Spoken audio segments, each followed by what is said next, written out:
name on there, or do you need me to do anything like that? No, well, you go on then. Do what you want. Okay. My name is Joan Hibberd. I'm 91 years old, and I am very passionate about the NHS. I remember it very well before the NHS came into being in the 40s, just before it came in 48. At that time, I was a young married woman with 2 children that were born before the NHS. So in that capacity, I had to pay for a maternity nursing home, and separately for the doctor that came to be with me when I gave birth. And that was a difficulty in those days. We had to save up money to pay that. By my first daughter was born in 47. So in 48, a year old, she had the first inoculation, 3-in-1, diphtheria, tetanus, whooping cough. And within a few days of that, she came out with German measles, and a few days later, the cough, which was whooping cough. It went on for 3 months, and the doctor came. My doctor was Dr. Peyton in those days, and he came every single day to visit my daughter. He, at the end of the 3 months, told me that he had expected her to die from the whooping cough. But fortunately for me, that never entered my head. So that illness in those days cost me 40 guineas, which was £40, 40 shillings in those days.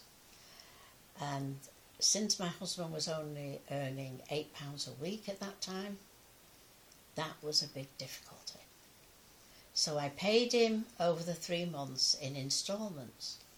And at the end of the 3 months and the last payment, he took my hand, and we knew the NHS was coming later that year. He took my hand and said, "Joan, this is probably the last money you will ever pay me, and I'm just as glad about it as you are." And so, at the same time, as I was growing up as a child, I had a brother, and we had all the child illnesses that could be measles, chickenpox, everything. And I was quite a sickly child. So my parents always brought the doctor to us. But I never ever remember my parents going to the doctor in all that time. Fortunately, they were fairly healthy, but they couldn't afford the doctor. And we also had a man that used to come round every Friday, and we called him the doctor's man. I never knew his name. And we used to give him 6pence, which he kept for us. It went into our local practitioner. And when we needed some medicine, if we had an illness, then that 6pence a week provided that medicine when we needed it. And the pharmacy was always in the doctor's surgery at that time. They had their own pharmacist, and the medicine was put on the shelf and you picked it up. And it didn't cost you anything because you paid this man 6pence a week over a period of time. So when the health service came, it was such a godsend to so many people. I'm afraid that over the years, people have taken it for granted, which is understandable. And so I think that at this point in time, people need re-educating on the importance of the health service to us all.